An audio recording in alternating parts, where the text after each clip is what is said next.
Hello, everyone, and welcome to the Woman Led Workplace Advantage. We are today talking about positive leadership. I'm going to be just pausing the recording for one moment while people come in and get settled. So we'll be getting started in just a moment. Hello, everyone, and welcome to the Innovation Women Lioness Magazine hosted webinar series for the woman led top workplaces. Today, we are talking about positive leadership. Can I have that next slide, please?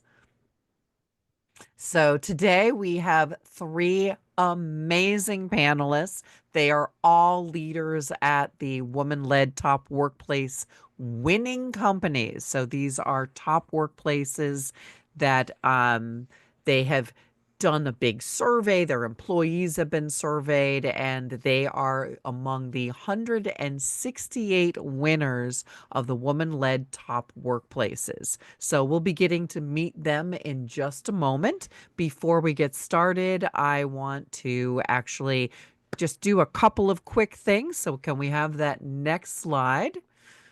And we have some upcoming webinars. Our team is going to be dropping the links to those in the chat. So if you are interested in some of our upcoming webinars, you can sign up from this event. So one that we are doing very soon, actually, my gosh, that's tomorrow.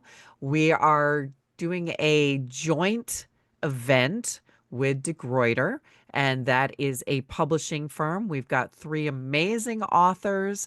They are going to be talking about how they moved from proposal to publication, how they created their books, how they marketed them. So it's going to be really kind of a big event for anybody interested in authorship. And the next slide.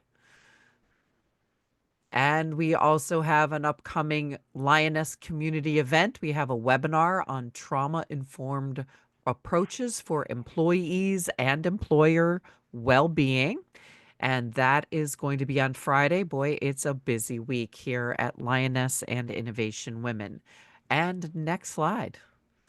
And oh my goodness, don't forget, we do have Lioness networking as well. We've got some fantastic upcoming events. We are talking about the DEI drop. So, again, that registration is a link in the chat if you are interested in joining us. And next slide. All right. One more promotion for an upcoming webinar in April. Another panel from our woman-led top workplaces winners. We are going to be talking about designing more meaningful work for employees. So I hope you join us as well for that one. Next slide. Okay. And if you haven't figured out, we're here from Lioness Magazine, the community for women entrepreneurs. And if it is something that you are interested in, if you are building a company, growing a company, you might be interested in joining us on a more regular basis. Join our community of female entrepreneurs. And next slide, please. All right, Innovation Women, we're also here. If you are interested in public speaking, getting more visibility for your career or your business, you can also join Innovation Women at innovationwomen.com. And now we're just going to move on and get to today's presentation. So, with me today, I have three amazing panelists. They are all coming out of top workplaces, women-led workplaces. And so I'm going to do a quick introduction, and then we're going to dive right in to asking them a little bit more about what it is that they're doing with their businesses so everybody can learn from them. So first up, Jessica Baker Daly is that pronounced Halff? Al? Yes. Yes. All right. Excellent. Just making sure. Jessica Baker Daly is the president and CEO of Halff. It's an engineering and architecture firm dedicated to improving lives and communities by turning ideas into reality. She began her career at Halff as an intern in 2003. I love seeing that growth inside a company. That is amazing. She later became a water resources engineer, and she took on key leadership roles, including the CMO, Chief Marketing Officer, and Half's first ever Chief People Officer. And last year, January 2024, she stepped into the role of CEO. Welcome, Jessica. Thanks for joining us. Thank you, Bobby. And next, we've got Sarah Bunker from MSU, a credit union with over 12 years of experience in human resources, organizational development, and change management. Sarah Bunker is passionate about helping firms, helping teams, helping leaders achieve their full potential and drive positive change. She is a Pro-Sci certified change practitioner, a DDI facilitator, and a Gallup certified strengths coach with expertise in talent management, leadership development, and employee engagement. So, welcome, Sarah. Thanks for joining us. Yeah, thank you for having me. And Molly Williams from Matick Automotive Group. Molly Williams is the Chief Operating Officer of Matick Automotive Group. She's overseeing Matick Chevrolet in Redford Township, Matick Toyota in Macomb, Matick Buick, GMC in Southfield, and Matick Auto Wash, keeping all of those autos looking pretty. One of Michigan's largest and most sustainable car washes. So, welcome, Molly. Thank you. Thank you. And today you're joining us from? Today I am joining us from Southfield, Michigan, which is our Buick GMC store. Awesome. All right. So I'd love to get everybody to tell us quickly about yourself and your company, and maybe a little bit about what positive leadership means at your company. So, Molly, we introduced you last, so we're going to start with you first today. So tell us about yourself and your company. Sure, thanks. My name is Molly Williams. As Bobby said, I've worked for Matick since 1999, so I'm going on my 26th year in the car business. Came in as a marketing manager and worked my way up, and at that time we only had the Chevrolet store. So I'm actually a minority owner in these companies, and 26 years ago there wasn't a lot of women, I would say, in automotive, and I'm proud to say that I think we have a lot of women within our organization, and I'm married. I have 3 kids, some out of college, in college, and in high school. So, and I really believe in people. I would say people are always asking me like what I drive, what my favorite car is, and I always say, I really don't care. Like I do not love cars, honestly, at all. It's kind of a funny thing. I love people, and this business that I'm in allows me to work with a lot of people all the time, customers and employees. So when I talk about positive leadership, and I wrote down a few things, and I would say I've seen a lot of different leadership. One, for myself, like people who have been good and bad leaders, and then people that I manage currently that are good and not so great leaders. And we like to talk here at Matick about 2 things. Sometimes you're a subject matter expert and you are in a leadership position because of that. And sometimes you're really good at managing people and you're in a leadership position because of that. So we always want to make sure that whoever's leading is positive. And I do think some things are helpful. One, you need to be decisive. You need to be humble a little bit. You need to be able to own some of the things you're not doing right, some of the things you're doing right. And one thing that we also really believe in is being successful. So we're not always successful. But I think people want to be part of a team that's successful. So we're very transparent about our finances, and I'll talk about this a little bit later in one of the questions, but we talk about wins, and we try and let everyone know every day, like we have wins, and what are you winning? So we don't set goals here. We say win and loss. You either won and lost the day. So we didn't like kind of come close to our goal. So we have found that setting up that idea has really helped with positive leadership in the sense that people show up kind of excited about like what's the win today for each department. So Excellent. I'll let the others go. All right, Sarah, you're up next. A little bit about you, your company, and positive leadership. What does it mean for you at your company? Yeah, thanks so much, Bobby and Molly. So I have had the opportunity to work in the human resources and organizational development field for many years. So through my role, I've been able to see a wide variety of leadership displayed very differently. And one of the things that I think about when I think about positive leadership, and Molly kind of touched on this as well, is really being authentic to who you are as an individual, but also really leading with that care and motivating and inspiring and coaching others. Here at the credit union, we're one of the largest university based credit unions. We serve over 374,000 members with branches in Illinois and Michigan. And our philosophy and our mission and vision is really staying committed to the community within which we serve. So being a positive leader resonates in your behaviors to your teams, to the members. So it's really important here at the credit union for us to be defining what good leadership looks like. And we do that through our leadership competency model, which my team has had the opportunity to develop and explore with our leaders here at the credit union. And through this, it really guides their actions in supporting themselves, their teams, and outcomes of their teams. So I'm a mother. I have a 3-year-old, so I am really, I think, in the midst of positive leadership right now and reinforcement. And I also have a 19-year-old stepson. And I lead a team here at the credit union that's really focused in on improving the employee experience through leadership development, through coaches. I'm a certified Clifton Strengths coach. So my top 5 are achiever, restorative, individualization, empathy, and relator. And I think that really resonates here with the organization too. And I'm excited about how we've taken this Clifton Strengths approach here at the credit union.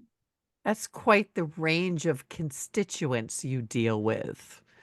Yes. 3-year-old, 19, and your employees. Keeps it interesting. Never a dull moment over here in my world, for sure.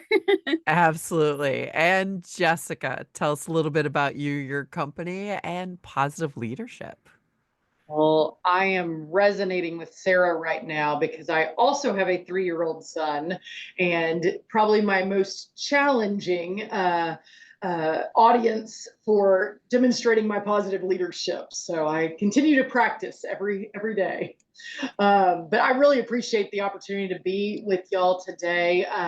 As Bobby mentioned, I'm with Halff, and I want to tell you a little bit about our firm. We're a full service infrastructure consulting firm. So we do a lot of municipal, state, and federal infrastructure projects across the country. And we're celebrating our 75th anniversary this year as a company. Our journey began in 1950, and Dr. Albert Halff founded the company, a one-man firm in Dallas, Texas. And now we're over 1,500 employees across 6 states in the South. And we really have remained a people-first company ever since our founder's vision. It's at the heart of our firm, and he really established our culture of focusing on how we can not just care for our clients, but for all the employees who work with us every day to carry our mission forward. So I'm incredibly excited. I'm in just my 2nd year in this role as president and CEO. And as Bobby mentioned, I started as an intern over 20 years ago. And so I've had the opportunity to really grow in my career through sitting in a lot of different seats in our organization, and now really have the responsibility to carry our founder's vision forward into the future. And so when I think about positive leadership, I think we've got a responsibility to really foster the environment that in our workplace where people can feel supported and really connected with our firm's purpose and with our values. And for me, it has always been about empowering others. I think that's probably one of the most core aspects of positive leadership, because I started in a very technical role. And as I transitioned into leading other people, I realized that my focus had to shift from doing the work really well to being able to build a strong team and really pouring myself into others to equip them to succeed. And so I think as leaders, we've got to make sure that we can set a really clear vision for what we're trying to accomplish, and then providing that guidance and the coaching for those around us so that they can help us achieve our ultimate goals. And I've really centered that around how do you provide feedback and how do you really coach people from a place of genuine care. And very similar to what Molly and Sarah were saying, but that authentic care for the people that you're working with has to be at the core of how you lead in an organization. And I think that's where I've really focused the majority of my efforts in really trying to cultivate that positive work environment. Excellent. And actually, we've already got a question in the Q&A, and it's a clarification for Molly. Misha wants to know, what was the model you mentioned? ARC? And was it something that your CU created? That's Sarah, probably. Is that Was it was Sarah? Sarah? Okay. Did you do the model? You did the Yeah, model, right? Because I wrote down the Okay. competency down. yeah. So back in, I want to say about 3 years ago, we recognized that, as research consistently tells us, right, that 70% of engagement is really correlated back to the leadership behaviors. So what our team set out to do is we created a leadership competency model. We wanted to really define, again, what good leadership looks like here at the credit union. It's happening, and we want to demonstrate it consistently so that our new leaders, those that are aspiring to be, can adopt those competencies. So we did a variety of focus group sessions with our existing leaders, and really learned about, what do you do to engage your team? What do you do to motivate and inspire them? What are the specific things that you do day in and day out? And from that research, we were able to build our MSU Federal Credit Union Leadership Competency Model. And it's a model that defines 9 kind of key areas for all leaders to focus in on. And it's categorized into lead self, lead others, and lead outcomes. And we've essentially used that model to help coach our leaders and to develop our leadership development programs internally, so that we're providing that continuous development for all leaders and then those that aspire to be. Great. Okay, thank you. And for folks, if you want to add any questions to the Q&A throughout the program, we'll probably group them more toward the end, but felt like that was a good opportunity to clarify something. Yeah, thank you. Yeah, Molly, can we talk a little bit about those leadership strategies or practices that you've found effective for creating a positive culture for your team? Let's go back to you on that one. Sure. So I'd start off by saying I'll talk about 2 specific strategies for everybody. So the first strategy, and I alluded to it early on, is we call it win the day and win the month. So an example would be in our sales department, we set up deliveries like new and used cars. We set up a win the day for how many units new and how many units used, and gross day, like how much we want to make in new car gross and used car gross. In service, we set up a win for appointments, a win for total hours, like our technicians turn hours. And so each manager sets these up for the month based on where they want to finish the month. And they have to take into account vacations, take into account, holidays are busy for us. So if there's like a bank holiday, right, we're busy on those days, or people are off work, we're tend to be busy. So we're open later on Mondays and Thursdays. All those things come into account when you're setting up a win the day. And then they report out at the end of the night their wins, like they won or they lost. And we have a big board. I mean, it's just visual in every department, and we track it, like track the wins, and everyone can see it. And one of the questions, we were thinking about before this panel is, how do you motivate people without income, let's say? So this is something that really is not income based. I mean, it's not individual income based. We have a lot of people that work for us that get paid based on their performance. Salespeople get paid commission, right? Our people who do F&I get paid commission, like the people who deliver you the car or a tech. We needed to find a way to create team and create wins that had people showing up and being part of something bigger than themselves. So that's one technique.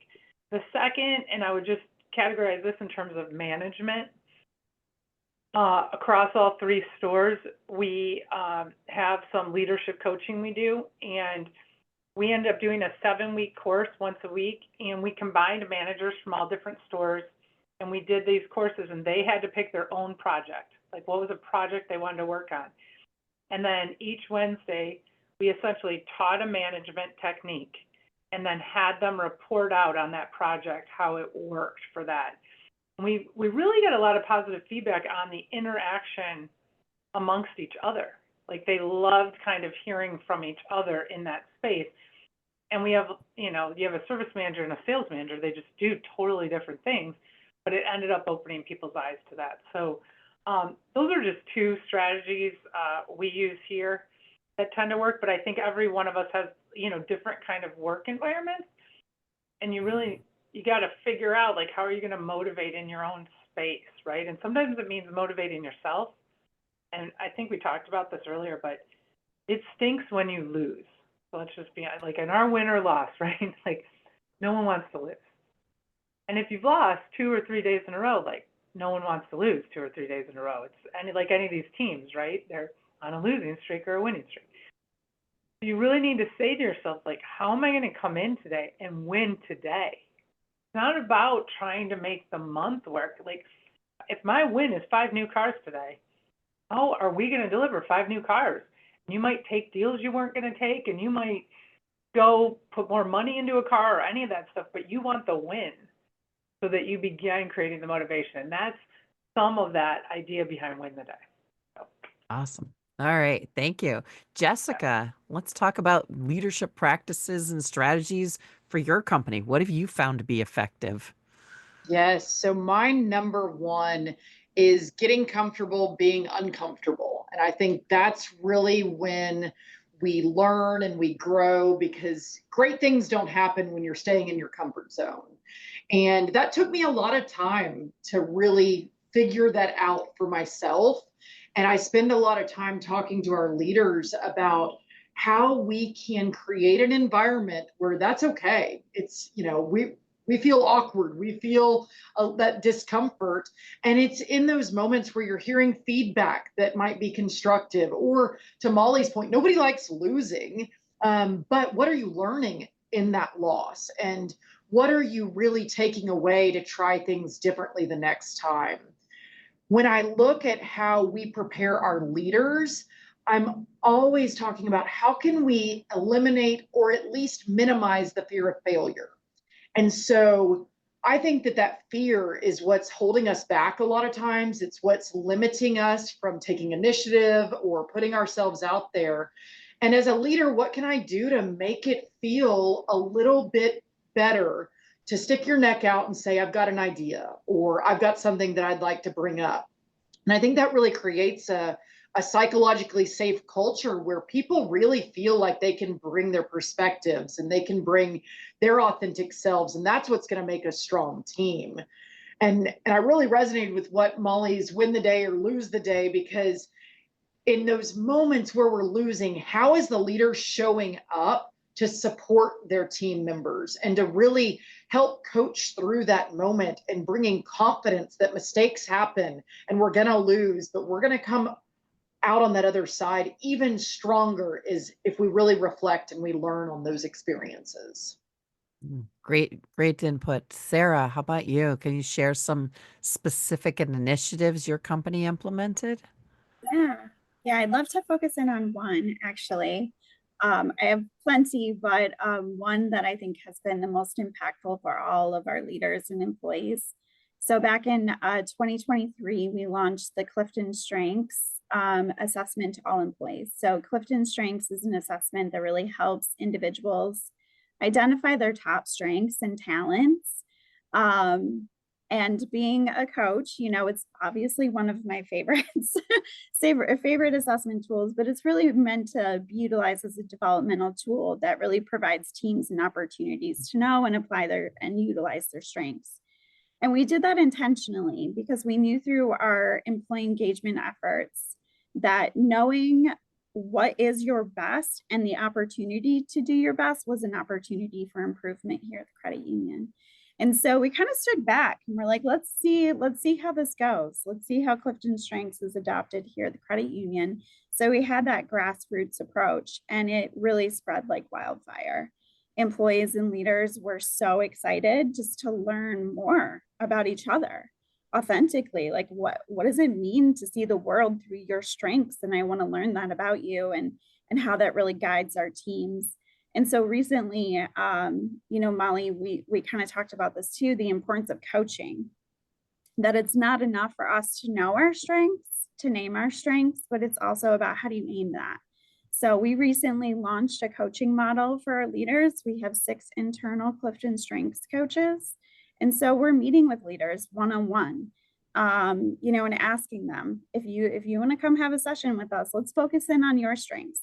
Let's focus in on the partnerships that you're developing, or maybe looking at your teams through a lens and trying to help them see that the challenges that are unique to you, just taking a step back and really learning about the unique talents of your team might help you to drive to those better outcomes. So I'm excited to see how that strategy is really going to resonate with our employee engagement scores and wide variety of other things. But we're already seeing teams come together, deliver outcomes that are needed for our members and for our organization, just based on getting to know each other. I have to jump in on that, Sarah, because when you and I first met, you showed up with some words after your name in the Zoom call. Maybe can you tell us a little bit about that? Yeah, so Clifton Strengths, after taking the assessment, you essentially get your talents as they define them in a ranking order from 1 to 34. So my top 5, I'll just talk about that, is achiever. So I love to get things done. Give me a to-do list even on the weekends, and I'm all about it. Restorative, give me problems that are really, really hard to solve, and I will do it. Me and my 3-year-old spend most of our evenings doing puzzles together, so I think she might have it in her top 5 too. Individualization, I really see the unique talents of people very naturally. And empathy, I have the ability to see the world and people through what they're going through, and maybe oftentimes take it on myself. And a relator, I have close-knit relationships. So now that you know that, as we go through today's conversation, you might see those strengths, those talents kind of show up. And just imagine the strength of, I hate to use that word again, but the strength that would have within an organization to really compel people to really, deliver outcomes and understand uniquely how we see the world, how effective teams can be.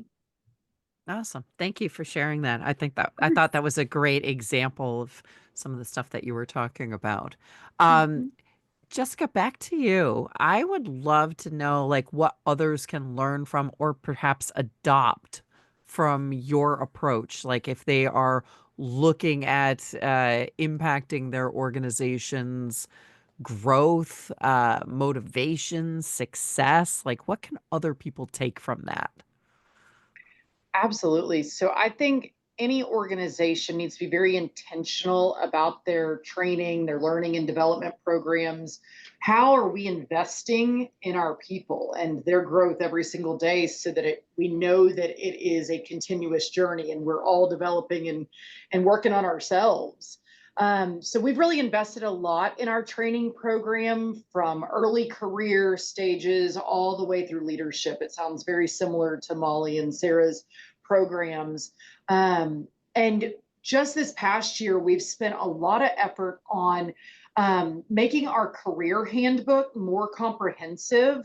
So I feel like in the past, we just kind of, people would grow in their career and we assumed they knew what that looked like. And we really saw the need this past year to make it crystal clear in the well-defined path and multiple avenues that are available for our team members to take. I haven't taken the Clifton Strengths, and now I'm super intrigued after hearing Sarah talk about it. But when we talk about different strengths within our organization, there are some people that are much more technical, some that really lead people well, some that are better at developing business and outworking with clients. And so what we hadn't done in the past was really make those career paths crystal clear in how each of those individuals could work on developing into different areas. We are all very unique humans with different strengths. And so not seeing a cookie cutter approach to what career advancement looks like really has helped us open up just more robust dialogue and conversations between our managers and our staff so that they can really have a tailored approach to career growth. Oh, that's excellent. All right, Molly, over to you. What can others learn from or adopt from your approach? Well, I mean, and I can jump a little off of what Jessica just said, and I'd say that um, I'm gonna talk about the car business a little bit and how it's a little unique to career growth. So I would say that our industry as a whole, like retail car business, really gets a lot of people, if I were to say, that don't have 4-year degrees. And that's just, we have the potential, people have the potential in this industry to make 6 figures and not have graduated from college. And what ends up happening in that situation is you tend to get leaders who are really good, like selling cars, or you get the best technician as the service manager. And they're not necessarily your best leader, right? They were the best at selling cars. And some of what leads them to be the best at that doesn't lead them to truly be the best leader. And so what Jessica just said, and I think we've really found this as an organization, and it's somewhat unique to Matick, and what builds our culture is we really spend a ton of time pouring into them and coaching them. And I think what you've heard across all 3 of us is the investment that the organization is making monetarily into the people for not the immediate, like you don't see all of a sudden your bottom line increase. You truly are investing in weeks, months, and years to come of a culture. I mean, that's just really what we did. And our majority owner, Carl Zimmerman, believed in this from the beginning of time. I mean, he believed in that for me and gave me every opportunity. And we do that. And some school of thought would be, you're going to teach them and they're going to leave. You're going to teach them this thing and they're going to leave, right? Another school of thought is, you're going to teach them, they're going to get better. Some will leave, some will stay, but your culture is going to grow. And so we have a lot of like subject matter expert stuff that we give them, which is, we have the NADA, it's a National Automobile Dealer Association. They do a lot of training. We can give our staff that, pour into them through that. And then separately, I think very unique to us is this coaching idea. Sarah does it, I think, internally for MSU Federal Credit Union. You know, Jessica's invested in it for their organization. But if you don't individually invest in and train your leadership, they're limited in their ability to be leaders. We all are. I mean, we just all are. Because all we come from is our own experience. And when you can't show up for the person across the table from you who truly doesn't have your experience, then you can't lead them. You can't get them to follow you.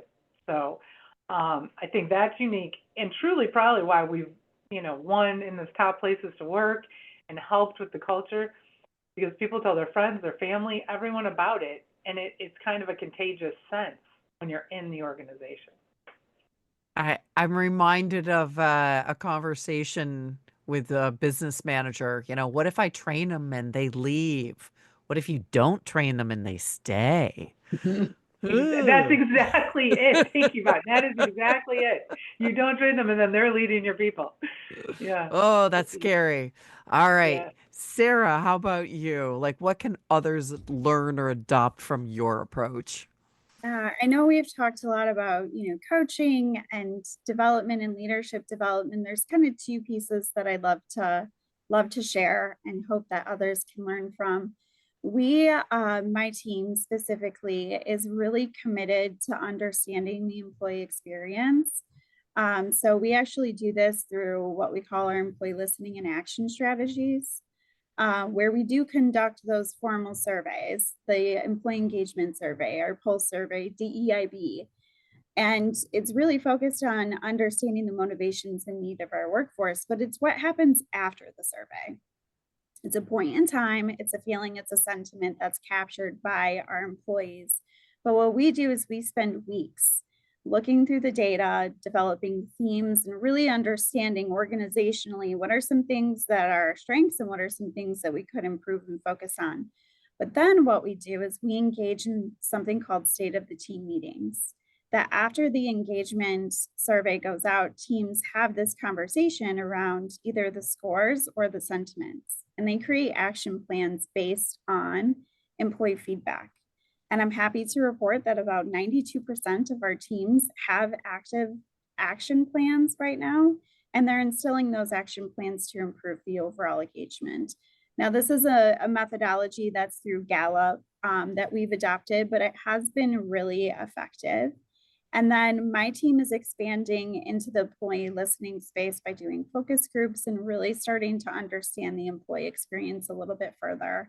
But that's something that I have seen to be really impactful and will in turn improve our employee engagement scores and the member services that we do provide. In addition to that, part of our leadership development programs for our manager groups, we have a component of that program is peer learning, where we put leaders into peer learning groups and we give them prompts and discussion opportunities that are really focused and aligned to what's happening in the organization. And they come into those spaces and they share authentically some challenges that they might be having within their leadership approaches. And they ask others, what advice do you have? I'm in this situation. What would you do? We, of course, are asking them to remain confidential and talking about employees and those pieces. But we've gotten a lot of great feedback about that dynamic and that component and how effective it is to learn from other leaders, and that you don't have to be alone in these spaces. And there's others throughout the organization that can share and lend some of their advice and opportunities. So, I'm loving hearing all these things from all of you, and it's obvious why your companies are all on this list. Like, it's really impressive. Um, can you share an example of kind of the impact for all of this work, the company cultures, the overall performance? Like, how does all of this work really impact your company culture, like, and help you win? Molly, I'm gonna pop back over to you for that one. Like, let's talk about how this impacts your overall performance and culture. Uh, Great. So I think I have a few different examples to give for this impact. The first I would give is if we weren't pouring into our people, we couldn't grow. So we're very committed to growing and buying additional dealerships because we need people to feel like there's an opportunity to move up. And if we didn't do that and you wanted to be a manager, we realized early on that you got to be able to move that manager above them up. Otherwise, they're going to be there for 10 years till they retire, or 15 years, and then the good people underneath them see no path. So I think for us, we were really intentional about growing, but we had to train. We have to have a bench. So we can't go buy another dealership without people that are continuing to become the next up, right? The next leader. We have a number of examples. So to build from that, Bobby, we have a number of examples. We have an operator who's now our controller at our Chevy store. I mean, she came in as an operator. I have a female so I have two females we just put through the Dealer Academy. So it's a 2-year program that the National Automobile Dealers Association does. And when you graduate, a lot of people go to it and they're dealers. So we have one who's worked for us, was an intern for us, worked for us all through kind of college in the summers, graduated from college, works for us, and is now our fixed operations director at the Buick GMC store. Again, a woman. She was our parts manager. She just graduated from the Dealer Academy. I have another woman who really did not go to college, did not get even her high school degree, got her GED. She went to the Dealer Academy. Toyota helped us sponsor her because she was a woman. She came in as what we call a business development center rep, became a sales manager, is now our general sales manager at Toyota. And at her graduation that I went to, it was the first graduation she'd ever attended in her entire life, right? She had never graduated from high school. Her husband, her kids are there. I mean, and it was a ginormous deal. And to have these actual people working here, like pouring into our people, right? Just giving them the examples of what we've done for them. There's no greater, like, I can't say what their actual example means to people, right? I could stand up here and tell people and do videos to our entire staff and tell them we believe in them and we're going to pour into them. And that's words. Or we can have these people all around the organization that we've truly poured into, that are truly leading them right now, who can say, that happened to me. They did that for me. They're not just saying that. And I think that's been huge. I mean, and as we continue to do it, because early on, it's hard to see it. I just want to, like, early on, I just want to say, as you take this on as a mission, as a commitment, you don't see it right away. And then you begin to have example after example. I mean, Jessica's an example at her organization, right? Like, she's the example for any of these people coming in, interning, that, like, this is possible. And that says so much more than just words on a piece of paper or, like, from us. Great example, and nothing like, giving an example from one of the other panelists. Sarah, how about an example from your organization? What's the impact of that positive leadership? Can you give us an example?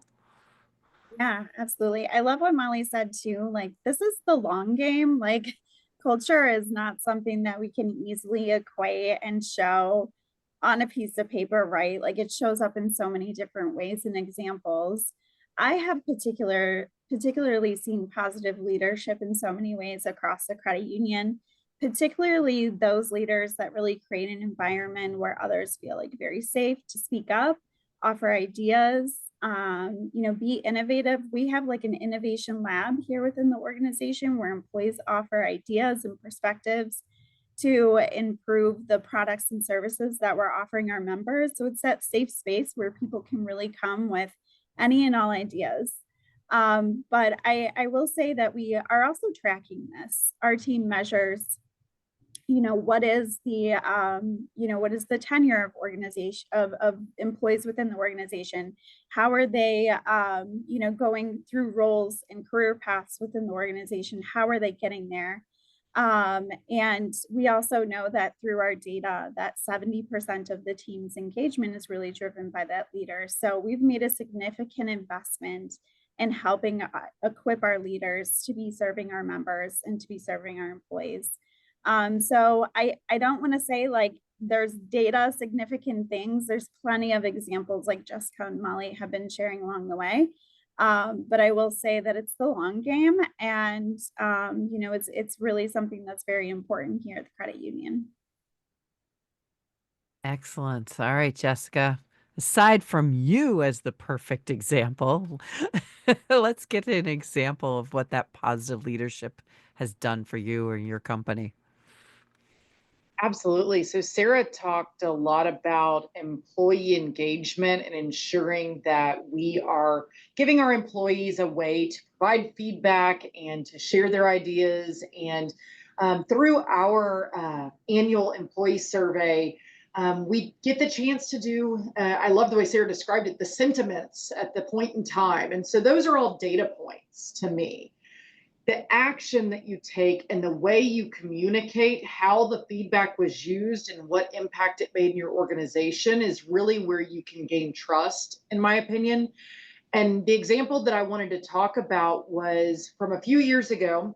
Our employee scores, one of the lowest scoring items was that our employees didn't feel informed about what was happening at a company-wide level. They knew what was going on in their office, but they really felt disconnected from overall company-wide initiatives. And so I started traveling around to our different offices, and similar to Sarah, held some focus groups, held some listening sessions, just trying to hear how people wanted to receive communication. What does that look like? And I feel like one thing that I've learned as a leader, one of my number one roles in our firm is chief listener. Like I've got to hear all of the data points that are coming in, and then it's my job to figure out how to put those together and to really cast a vision for the actions that we're going to take. And so based on the feedback that I heard, we felt like we were communicating everything. We had an intranet, we had scrolling stories, we had all sorts of information. So why did people feel disconnected? But as I really listened to people, I heard that it was just too much. It was overwhelming. It was too hard to digest the most important things. And so over the past year, our deliberate efforts on improving this have resulted in a biweekly email that we send out that kind of bundles it all up into one place. Here's all of the stories that you missed over the past 2 weeks. And that's really helped people just see kind of like, yep, got it, got it, got it. Ooh, I missed this. And seeing, and we kind of broke it into some categories of things that you need to take action on, things that are good to know, and then things that just build community within our organization. So you can think you're doing a really good job, but until you really hear feedback, dig in, and understand how it's being received in your organization, I don't think that you can make the full potential of the impact that the feedback's there to really serve us as leaders. Oh, that's great. These are great examples. I'm going to turn to the questions from our audience. We've got a bunch of them, and folks, if you do have a question, if you could drop that in the Q&A, that would be awesome. So the first one, I'm hearing wonderful intentionality with how you all care about your people. How are your companies planning on continuing your support for your employees of all backgrounds amidst the new government's ideas about DEI? And do you feel threatened by any of this? Anyone want to jump in on that one? I mean, Yeah, so Molly? I read that question earlier. I saw someone put that in there. And, you know, it really had me thinking. I would tell you I don't feel threatened by it. I feel like we own our company. We've operated this way the whole time. We will not change the way we operate. I don't think I would say, and I've been on DEI panels, and part of that for a little bit with this company called Cadia. In our space where I am in retail automotive, we don't have the ability to kind of have these groups. Like, we don't have the time we can set aside for that, right? We're probably not as intentional as other organizations. So I want to acknowledge that up front as I'm about to give this answer. We have a extremely diverse income, race, gender population that works for us. Just extremely diverse, extremes. And we have, for the whole 26 years I've been there, just really embraced it all and let people move up and train them no matter who they were. And I think our policies will remain that way no matter what was going on in the government or not, because I think we felt supported and not supported throughout all of it, you know, and it's just led to our culture. But I think it's because we would almost say our customer base is a melting pot a bit, and our employee base kind of matches that, which usually happens in a retail environment. So we haven't been as threatened by it. But I do get that that's a slightly different than some people that might be in a more corporate, you know, type setting than where we are, or government funded. So different. Got it. Anyone else? I'd be happy to add. For me, I think for an organization, you've got to be crystal clear about your values. And we went through an exercise a couple of years ago because we'd always said our culture is so amazing, our culture is so strong. But if you asked different people in the organization, they had different definitions.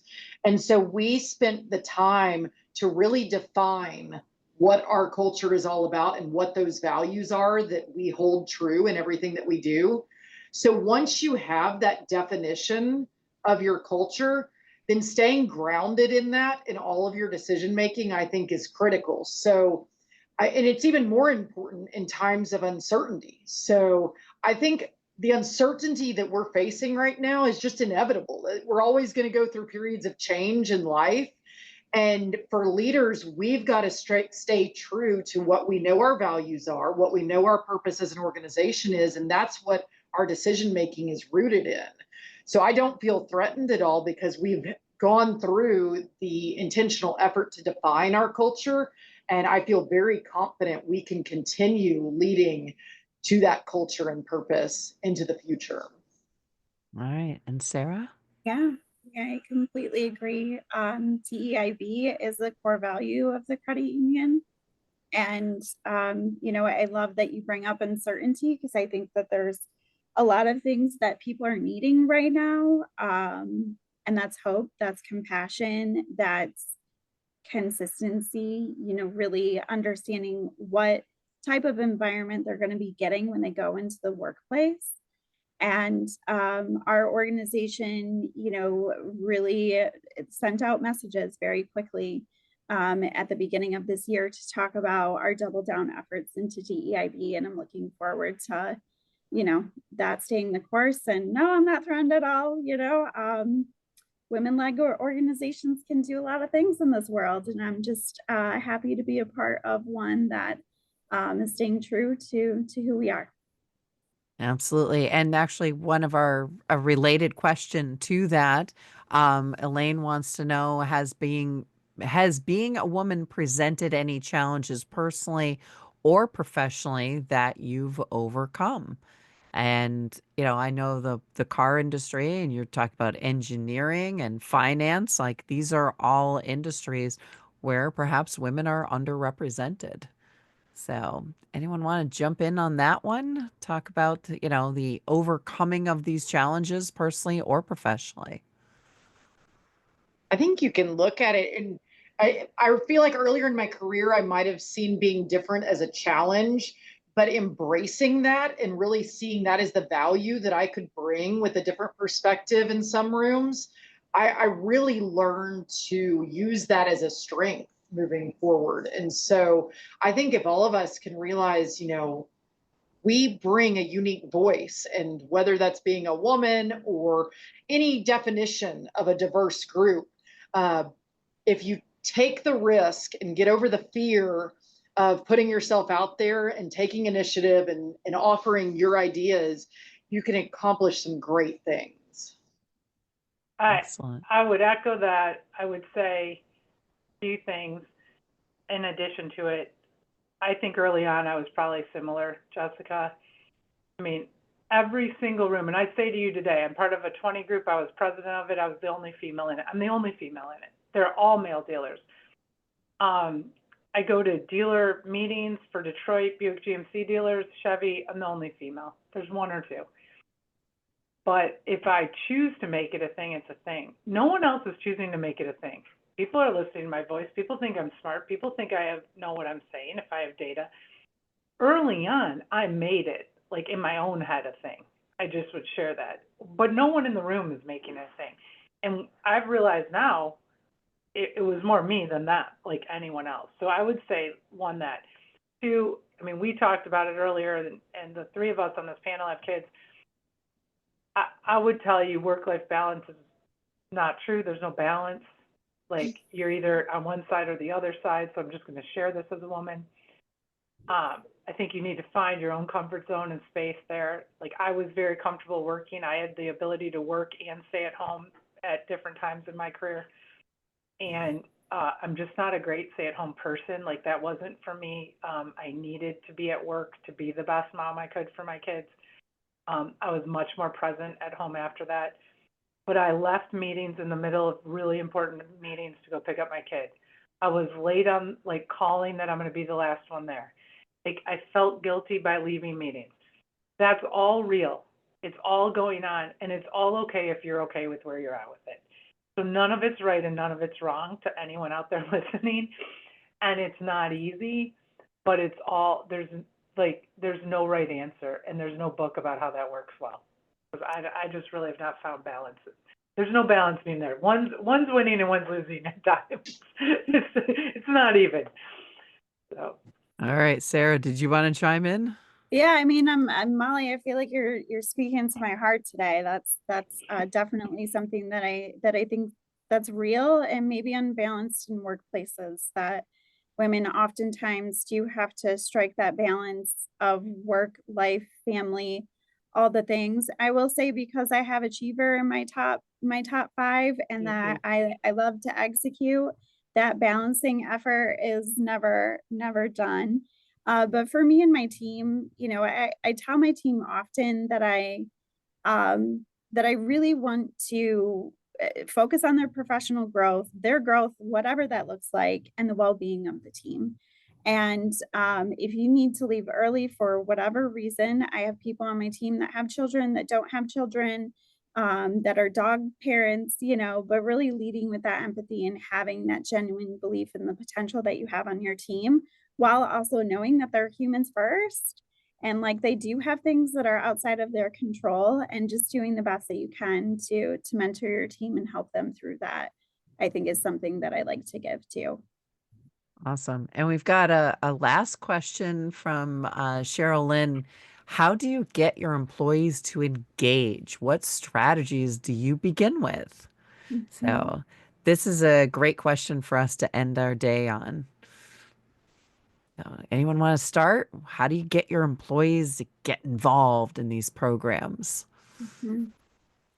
I guess I can go. It starts at the top, it really does. So we ask very early on and engage our senior leadership team in all of the efforts and initiatives that my team is specifically building.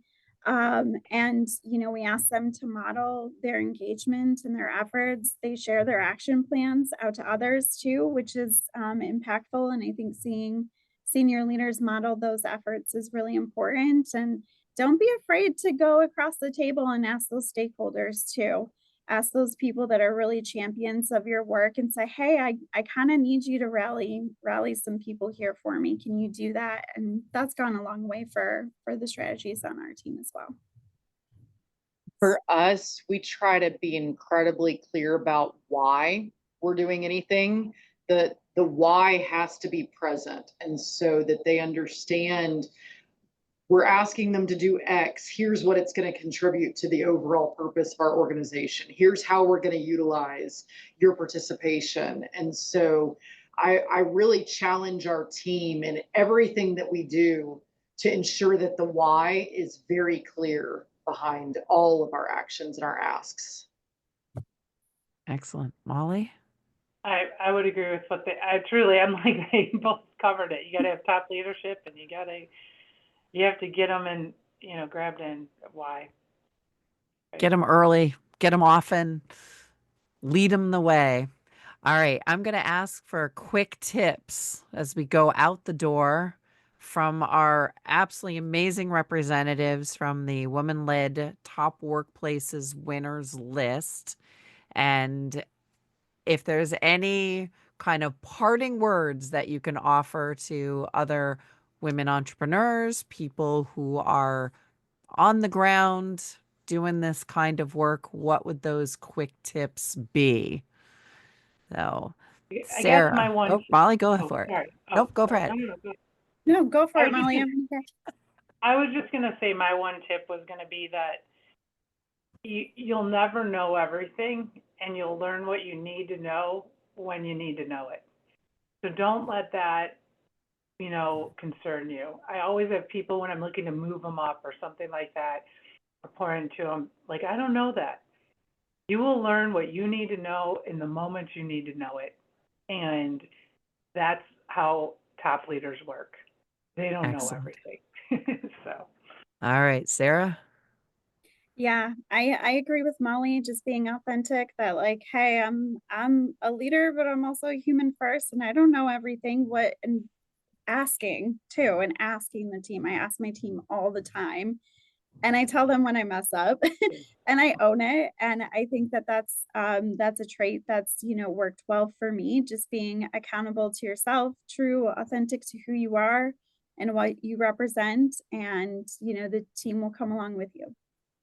Excellent. And Jessica, finish this up.